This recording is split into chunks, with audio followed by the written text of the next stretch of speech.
तो आज मैं आपको एक अनोखी रहस्यमय कहानी सुनाऊंगा। अगर आप चैनल पर नए हैं तो अभी सब्सक्राइब कर ले तथा कहानी पूरा देखें। अंत में एक अनोखा रहस्य छुपा है। धन्यवाद। तो सुनिए। बहुत समय पहले की बात है। समुद्र के तट पर सुवर्णपुर नाम का एक समृद्ध नगर था।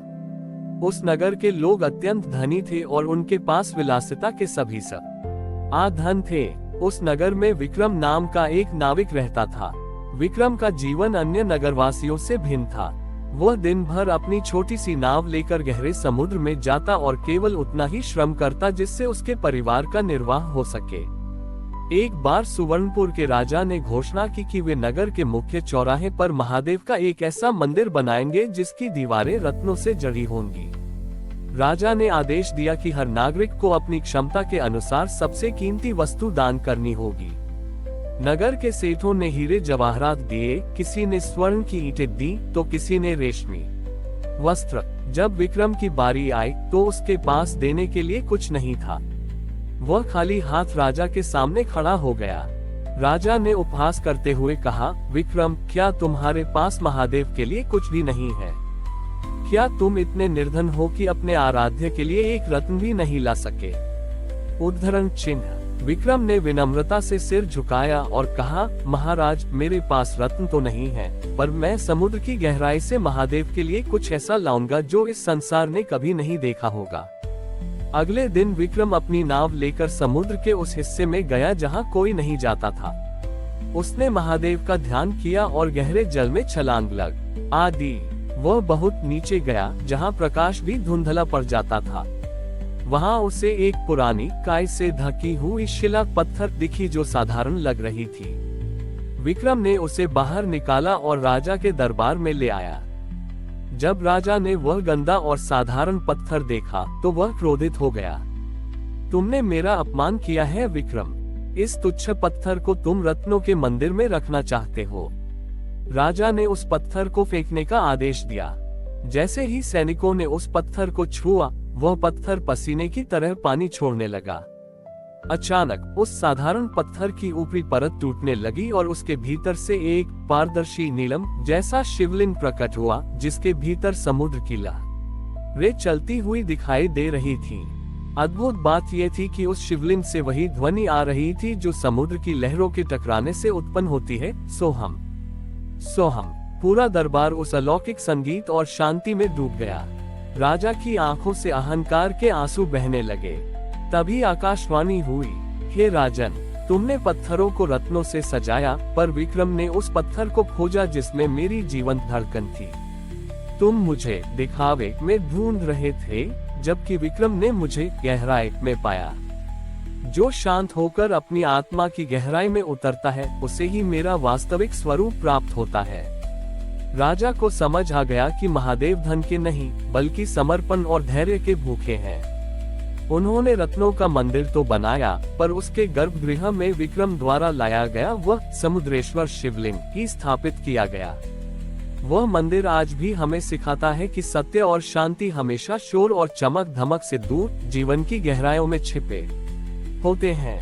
सुवर्णपुर में समुद्रेश्वर शिवलिंग की स्थापना के बाद नगर की ख्याति दूर दूर तक फैल गई। लेकिन जैसे जैसे मंदिर की महिमा बढ़ी, नगर वासियों का पुराना लालच एक नए रूप में वापस आने लगा।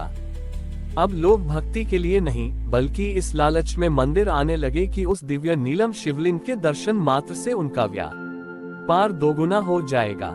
विक्रम ने देखा कि मंदिर के बाहर अब गरीबों और जरूरतमंदों की सेवा करने के बजाय लोग केवल अपनी तिजोरियां भरने की मन्नतें मांग रहे थे। वह फिर से अपनी नाव लेकर एकांत में रहने लगा। एक रात समुद्र में एक भयानक तूफान उठा। लहरें इतनी ऊंची थी कि वे सुवर्णपुर के तटों को निगलने लगी। राजा और प्रजा भयभीत होकर मंदिर की ओर भागे, पर जैसे ही वे मंदिर पहुंचे, उन्होंने देखा कि वह दिव्य नीलम शिवलिंग धीरे धीरे अपना रंग बदल रहा था। वह नीले से गहरा काला पड़ता जा रहा था। राजा ने विक्रम को बुलवाया। विक्रम जब मंदिर पहुंचा तो उसने देखा कि शिवलिंग से निकलने वाला मधुर संगीत अब एक कराह रोना में बदल गया था। विक्रम ने राजा से कहा, महाराज, महादेव दुखी हैं। आपने इस मंदिर को केवल अपनी इच्छाओं की पूर्ति का केंद्र बना दिया है। जब तक समाज में ऊंच नीच और स्वार्थ रहेगा, ये तूफान शांत नहीं होगा। तभी समुद्र से एक विशाल लहर उठी और मंदिर के मुख्य द्वार तक आ पहुंची। सब अपनी जान बचाने के लिए इधर उधर भागने लगे, लेकिन विक्रम शांत खड़ा रहा।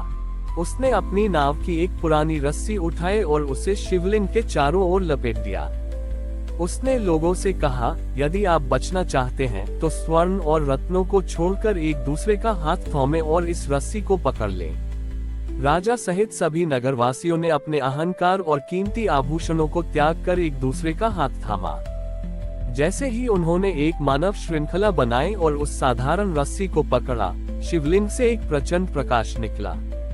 वह प्रकाश एक विशाल ढाल की तरह पूरे नगर के चारों ओर फैल गया। समुद्र की लहरें उस ढाल से टकराकर शांत हो गईं। आश्चर्य की बात यह थी कि जब तूफान थमा तो मंदिर की दीवारों पर जड़े सारे कृत्रिम रत्न गायब हो चुके थे।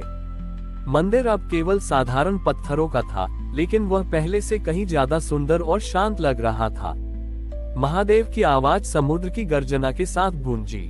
विक्रम ने तुम्हें सिखाया कि असली रत्न पत्थर में नहीं, बल्कि तुम्हारे एकता और भाईचारे में है। जब तुम अपनी संपदा के लिए लड़ते हो तो मैं मौन हो जाता हूँ, और जब तुम एक दूसरे के लिए खड़े होते हो तो मैं तुम्हारी ढाल बन जाता हूँ। उस दिन सुवर्णपुर के लोगों ने जाना कि महादेव को वैभव से नहीं, बल्कि सामूहिकता और सेवा से प्रसन्न किया जा सकता है। विक्रम वापस अपनी नाव पर लौट गया, पर अब वह अकेला नहीं था। पूरा नगर अब एक परिवार की तरह समुद्र की लहरों और महादेव की भक्ति के साथ तालमेल बिठाकर रहने लगा। संकट के समय धन और रत्न काम नहीं आते, बल्कि हमारा आपसी प्रेम और एकता ही सच्ची ईश्वरीय सुरक्षा कवच बनती है। हमारी और भी आध्यात्मिक एवं अनोखी कहानियां देखने के लिए हमारे चैनल पर जाएं तथा धार्मिक एवं पौराणिक अनोखी कहानियां हमारे चैनल पर है। कृपया जाके देखें तथा हमारे चैनल को सब्सक्राइब करके रखें और वीडियो लाइक जरूर करें। धन्यवाद।